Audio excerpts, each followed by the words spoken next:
ಈ ಹೊತ್ತಿನ ಪವರ್ ಕೆಫೆಯಲ್ಲಿ ಮೊದಲ ಸ್ಟೋರಿ. ನಭೋ ಮಂಡಲದಲ್ಲಿ ಇವತ್ತು ಒಂದು ಅದ್ಭುತ ಜರುಗುತ್ತೆ. ಅತ್ಯದ್ಭುತ ಚಮತ್ಕಾರ. ಇದು ವಿಜ್ಞಾನಿಗಳಿಗೆ ಒಂದು ರೀತಿಯಾಗಿ ಕೌತುಕದ ಸಮಯ. ದಶಕದಲ್ಲೇ ಅತಿದೊಡ್ಡ ಚಂದ್ರಗ್ರಹಣಕ್ಕೆ ನಾವೆಲ್ಲರೂ ಕೂಡ ಸಾಕ್ಷಿ ಆಗ್ತಾ ಇದ್ದೀವಿ. ದಶಕದ ಅತಿದೊಡ್ಡ ಚಂದ್ರಗ್ರಹಣ ಗೋಚರಕ್ಕೆ ಕ್ಷಣಗಣನೆಯೂ ಕೂಡ ಶುರುವಾಗ್ತಾ ಇದೆ. ಬಾನಂಗಳದಲ್ಲಿ ಬ್ಲಡ್ ಮೂನ್ ನೋಡೋದಕ್ಕೆ ಭಾರೀ ಕುತೂಹಲ. ಇವತ್ತು ರಾತ್ರಿ 8:58ಕ್ಕೆ ಚಂದ್ರಗ್ರಹಣದ ಪ್ರಕ್ರಿಯೆ ಆರಂಭ ಆಗುತ್ತೆ. ತದನಂತರ ರಾತ್ರಿ 11:01 ಮಧ್ಯರಾತ್ರಿ 1:26 ನಡುವೆ ಪೂರ್ಣ ಚಂದ್ರಗ್ರಹಣ ಗೋಚರವಾಗುತ್ತೆ. ಈ ಸಮಯದಲ್ಲಿ ರಕ್ತ ಚಂದ್ರಗ್ರಹಣದ ದರ್ಶನ ಸಿಗುತ್ತೆ ಎಲ್ರಿಗೂ. ನಾಳೆ ಬೆಳಗಿನ ಜಾವ 2:25ಕ್ಕೆ ಚಂದ್ರಗ್ರಹಣ ಪ್ರಕ್ರಿಯೆ ಅಂತ್ಯವಾಗುತ್ತೆ, ಮುಗಿಯುತ್ತೆ. ಸುಮಾರು 5 ಗಂಟೆಗೂ ಹೆಚ್ಚು ಕಾಲ ಚಂದ್ರಗ್ರಹಣ ಗೋಚರವಾಗುತ್ತೆ. ಅದನ್ನು ಬರಿಗಣ್ಣಿನಿಂದಲೂ ಕೂಡ ನೋಡಬಹುದು. ಸುಮಾರು ನಾನು ಹೇಳೋದಲ್ಲ, ದಶಕದಲ್ಲೇ ಅತಿ ದೊಡ್ಡ ಚಂದ್ರಗ್ರಹಣಕ್ಕೆ ನಾವೆಲ್ಲರೂ ಕೂಡ ಸಾಕ್ಷಿ ಆಗ್ತಾ ಇದ್ದೀವಿ. ಜೊತೆಗೆ ಆ ಚಂದ್ರಗ್ರಹಣ ಗೋಚರಕ್ಕೆ ಕ್ಷಣಗಣನೆಯೂ ಕೂಡ ಶುರುವಾಗ್ತಾ ಇದೆ. ರಾತ್ರಿ 8:58 ಅಂದರೆ 9 ಗಂಟೆ ಅಷ್ಟೊತ್ತಿಗೆ ಈ ಪ್ರಕ್ರಿಯೆ ಶುರುವಾಗುತ್ತೆ. ನಿಮಗೆ ಕ್ಲೀನಾಗಿ ನೋಡೋದಕ್ಕೆ ಸಿಗೋದು ಅಂತಂದರೆ 11 ಗಂಟೆಯ ನಂತರ. 11 ಗಂಟೆಯಿಂದ ಮಧ್ಯರಾತ್ರಿ 1:26 ನಡುವೆ ಪೂರ್ಣ ಚಂದ್ರಗ್ರಹಣ ಗೋಚರ ಆಗುತ್ತೆ. ಜೊತೆಗೆ ಬೆಳಗಿನ ಜಾವ 2:25 ಅಥವಾ 2:15 ಒಳಗಡೆ ಈ ಪ್ರಕ್ರಿಯೆ ಮುಗಿದೋಗುತ್ತೆ. ಇದು ನಾನು ಹೇಳಿದ್ನಲ್ಲ, ವಿಜ್ಞಾನಿಗಳಿಗೆ ಇದೊಂದು ರೀತಿಯಾಗಿ ಕೌತುಕದ ಸಮಯ. ಇದೊಂದು ಸಾಮಾನ್ಯ ಪ್ರಕ್ರಿಯೆ ಆಗಿರ್ಬೋದು, ಆದರೆ ಜನಸಾಮಾನ್ಯರಿಗೆ ಏನು ಮಾಡಬೇಕು, ಏನು ಮಾಡಬಾರ್ದು ಈ ಗ್ರಹಣದ ಸಂದರ್ಭದಲ್ಲಿ ಅನ್ನುವಂಥ ಒಂದಷ್ಟು ಪ್ರಶ್ನೆಗಳು ಇದ್ದೇ ಇರ್ತವೆ. ಚಂದ್ರ ಮತ್ತು ಸೂರ್ಯನ ನಡುವೆ ಭೂಮಿ ಬರುತ್ತೆ. ಚಂದ್ರ, ಭೂಮಿ ಹಾಗೂ ಸೂರ್ಯ ಒಂದೇ ರೇಖೆಯಲ್ಲಿ ಬರುತ್ತೆ. ಭೂಮಿಯ ನೆರಳಲ್ಲಿ ಚಂದ್ರ ಮರೆಯಾಗ್ತಾನೆ. ಕೆಂಪು ಅಥವಾ ತಾಮ್ರದ ಬಣ್ಣದಿಂದ ಚಂದ್ರ ನಮಗೆ ಕಾಣಸಿಗ್ತಾನೆ, ಗೋಚರ ಆಗುತ್ತೆ. ಈ ಪ್ರಕ್ರಿಯೆಯನ್ನೇ ಖಗ್ರಾಸ ಚಂದ್ರಗ್ರಹಣ ಅಂತ ಹೇಳಲಾಗುತ್ತೆ. ಇವತ್ತು ರಾತ್ರಿ 8:58ಕ್ಕೆ ಚಂದ್ರಗ್ರಹಣ ಪ್ರಕ್ರಿಯೆ ಆರಂಭ ಆಗುತ್ತೆ. ಬರೀ ಗಣ್ಣಿನಿಂದ ಚಂದ್ರಗ್ರಹಣದ ಪ್ರಕ್ರಿಯೆಯನ್ನು ವೀಕ್ಷಿಸಬಹುದು. ಸೂರ್ಯಗ್ರಹಣ ಆಗೋದಿಲ್ಲ, ಕಣ್ಣು ಹೊಡೆಯುತ್ತೆ. ಹಾಗೆ ಚಂದ್ರಗ್ರಹಣ ಆದರೆ ನಿಮಗೇನು ಸಮಸ್ಯೆ ಇಲ್ಲ, ಬರೀ ಗಣ್ಣಿನಿಂದ ನೋಡಬಹುದು. ಈ ರೀತಿಯಾಗಿ ಕಾಣಸಿಗುತ್ತೆ ನಿಮಗೆ. ಹೇಳಿದ್ನಲ್ಲ, ಚಂದ್ರ ಮತ್ತು ಸೂರ್ಯನ ನಡುವೆ ಭೂಮಿ ಬರೋದು ಮಧ್ಯದಲ್ಲಿ. ಹಾಗಾಗಿ ಚಂದ್ರ, ಭೂಮಿ ಹಾಗೂ ಸೂರ್ಯ ಒಂದೇ ರೇಖೆಯಲ್ಲಿ ಇರ್ತಾರೆ. ಭೂಮಿ ನೆರಳಲ್ಲಿ ಚಂದ್ರ ಮರೆಯಾಗ್ತಾನೆ. ಆಗ ಆ ಕೆಂಪು ಬಣ್ಣದಲ್ಲಿ ಗೋಚರ ಆಗ್ತಾನೆ. ಕೆಂಪು ಅಥವಾ ತಾಮ್ರದ ಬಣ್ಣ ಅಂತಲೂ ಕೂಡ ಕರಿಬೋದು. ಆ ಬಣ್ಣದಲ್ಲಿ ನಮಗೆ ಗೋಚರ ಆಗುತ್ತೆ. ಸುಮಾರು ಈ ರೀತಿಯಾದಂಥ ಅದನ್ನು ಪೂರ್ಣ ಕೆಂಪು ಅಥವಾ ತಾಮ್ರದ ಬಣ್ಣದಲ್ಲಿ ಕಾಣಸಿಗಬೇಕು ಅಂತಂದರೆ 11 ಗಂಟೆ, ರಾತ್ರಿ 11 ಗಂಟೆಯಿಂದ ಮಧ್ಯರಾತ್ರಿ 1:15 ಒಳಗಡೆ ನೋಡಿದ್ರೆ ನಿಮಗೆ ಆ ರೀತಿಯಾದಂತಹ ಚಂದ್ರಗ್ರಹಣವನ್ನು, ಖಗ್ರಾಸ ಚಂದ್ರಗ್ರಹಣವನ್ನು ಬರಿಗಣ್ಣಿನಲ್ಲೇ ಕಣ್ಣು ತುಂಬಿಕೊಳ್ಬೋದು. ನೋಡಿ, ಮತ್ತೊಂದು ಕಡೆ ಇವತ್ತು ರಕ್ತಚಂದ್ರ ಗ್ರಹಣಕ್ಕೂ ಮುನ್ನ ಹಲವು ದೇಗುಲಗಳನ್ನು ಬಂದ್ ಮಾಡಲಾಗುತ್ತೆ. ಬಹುತೇಕ ಎಲ್ಲ ದೇಗುಲಗಳು ಬಂದಾಗಿರುತ್ತೆ ಇವತ್ತು. ಅದರಲ್ಲೂ ಬೆಂಗಳೂರಿನ ಕಾಡು ಮಲ್ಲೇಶ್ವರ ದೇಗುಲ ಸಂಜೆ 7 ಗಂಟೆಗೆ ಬಂದಾಗುತ್ತೆ. ಬಂಡೆ ಮಹಾಕಾಳಿ ದೇಗುಲ ರಾತ್ರಿ 8 ಗಂಟೆಗೆ ಕ್ಲೋಸ್ ಆಗುತ್ತೆ.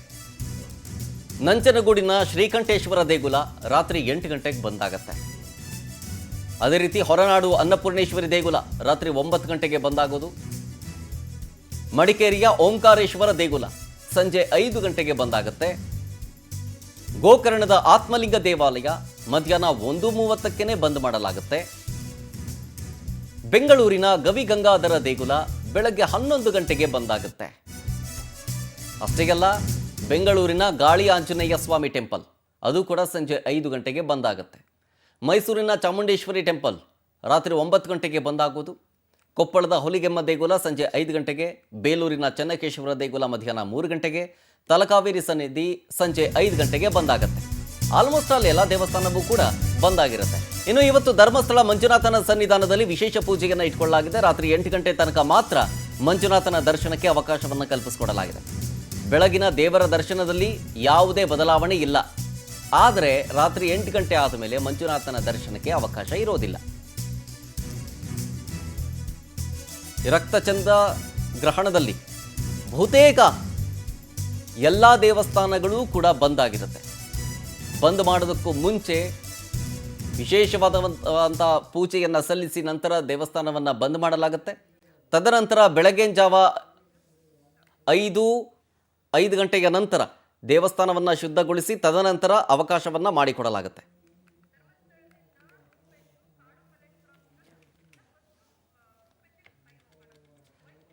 ಈ ವಿಚಾರಕ್ಕೆ ಸಂಬಂಧಪಟ್ಟಂತೆ ಹೆಚ್ಚಿನ ಮಾಹಿತಿ ಕೊಡೋದಕ್ಕೆ ಕಾಡು ಮಲ್ಲೇಶ್ವರ ಟೆಂಪಲ್ನಿಂದ ನಮ್ಮ ಪ್ರತಿನಿಧಿ ಸುಷ್ಮಿತಾ ಪೂಜಾರಿ ಲೈವ್ನಲ್ಲಿದ್ದಾರೆ. ಹಾಗೆ ಧರ್ಮಸ್ಥಳದಿಂದ ನಮ್ಮ ಪ್ರತಿನಿಧಿ ರೂಪೇಶ್ ಬೈಂದೂರು ಲೈವ್ನಲ್ಲಿದ್ದಾರೆ.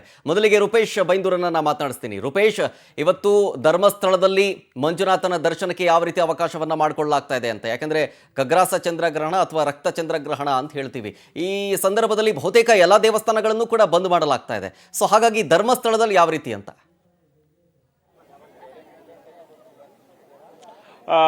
ಶರತ್, ಇವತ್ತು ಚಂದ್ರಗ್ರಹಣ ಹಿನ್ನೆಲೆಯಲ್ಲಿ ಎಲ್ಲಾ ದೇವಸ್ಥಾನದಲ್ಲೂ ಕೂಡ ವಿಶೇಷವಾಗಿರತಕ್ಕಂಥ ಪೂಜೆ ಪ್ರಾರ್ಥನೆ ಎಲ್ಲವೂ ಕೂಡ ಇರುತ್ತೆ. ಯಾಕಂತ ಹೇಳಿದ್ರೆ ಒಂದಿಷ್ಟು ಗ್ರಹಗಳ ವ್ಯತ್ಯಾಸಗಳಾಗುತ್ತೆ, ಈ ಒಂದು ಚಂದ್ರಗ್ರಹಣದ ಪ್ರಭಾವವು ಕೂಡ ಒಂದಿಷ್ಟು ಆಗುತ್ತೆ. ಹೀಗಾಗಿ ಅದೇ ರೀತಿಯಾಗಿ ಧರ್ಮಸ್ಥಳ ಮಂಜುನಾಥನ ಸನ್ನಿಧಿಯಲ್ಲೂ ಕೂಡ ವಿಶೇಷವಾಗಿರತಕ್ಕಂಥ ಪೂಜೆಯನ್ನ ಮಾಡಲಾಗುತ್ತೆ.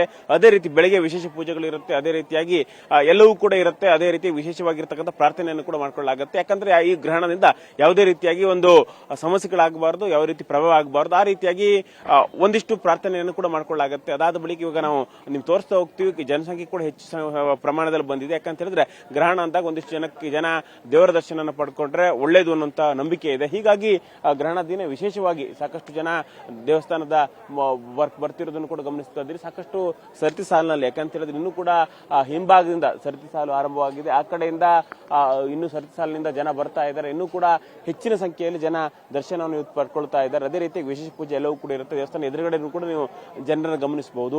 ಯಾಕಂತ ಹೇಳಿದ್ರೆ ದೇಗುಲದೇ ಒಂದು ಪ್ರಕಟಣೆ ಹೊರಡಿಸಿದೆ, ಬೆಳಗಿನ ವ್ಯವಸ್ಥೆ. ಯಾಕಂತ ಹೇಳಿದ್ರೆ ಈಗ ದರ್ಶನ ಮಾಡ್ಕೊಳ್ಳೋದಿರ್ಬೋದು, ಬೇರೆ ಇರ್ಬೋದು, ಯಾವುದೂ ಕೂಡ ಇಲ್ಲಿ ದರ್ಶನದಲ್ಲಿ ವ್ಯತ್ಯಾಸಗಳಿಲ್ಲ ಅಂತ ಹೇಳಿ ದೇವಸ್ಥಾನ ಪ್ರಕಟಣೆ ಹೊರಡಿಸಿದೆ. ಆದ್ರೆ ಸಂಜೆಯಲ್ಲಿ, ಯಾಕಂತ ಹೇಳಿದ್ರೆ ಇಷ್ಟು ದಿನ 8:30ಗೆ ದೇವಸ್ಥಾನ ಕ್ಲೋಸ್ ಆಗ್ತಾ ಇತ್ತು. ಇವತ್ತು ಅರ್ಧ ಗಂಟೆ ಮುಂಚೆ, ಯಾಕಂತ ಹೇಳಿದ್ರೆ ಗ್ರಹಣಕ್ಕೆ ಬೇಕಾಗಿರ್ತಕ್ಕಂಥ ತಯಾರಿಗಳು ಮಾಡ್ಕೊಳ್ಬೇಕು, ಪ್ರಿಪರೇಷನ್ ಅನ್ನು ಮಾಡ್ಕೋಬೇಕು. ಈಗ ಸಂಬಂಧಪಟ್ಟಂತೆ ಅರ್ಧ ಗಂಟೆ ಮುಂಚೆ ಅಂದ್ರೆ 8 ಗಂಟೆಗೆ ದೇವಸ್ಥಾನ ಕ್ಲೋಸ್ ಆಗುತ್ತೆ. ಅದಾದ ಬಳಿಕವಾಗಿ ಭಕ್ತಿ ದರ್ಶನ ಇರೋದ್ರಲ್ಲಿ ವಿಶೇಷ ಪೂಜೆಗಳಾಗುತ್ತೆ.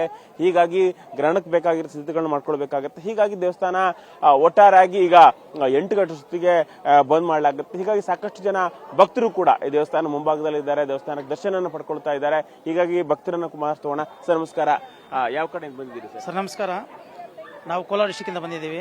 ಗ್ರಹಣಕ್ಕೋಸ್ಕರ ವಿಶೇಷವಾಗಿ ದರ್ಶನ ಮಾಡಿ. ಹೌದು, ನಾವು ಮಂಜುನಾಥ ಸ್ವಾಮಿಯ ಇವತ್ತು ಗ್ರಹಣ ಇರೋದ್ರಿಂದ ನಾವು ಧರ್ಮಸ್ಥಳ ಮಂಜುನಾಥ ಸ್ವಾಮಿ ದರ್ಶನ ಮಾಡೋಕ್ಕೆ ಅಂತ ಹರ್ಷದಿಂದ ಬಂದಿದ್ದೀವಿ.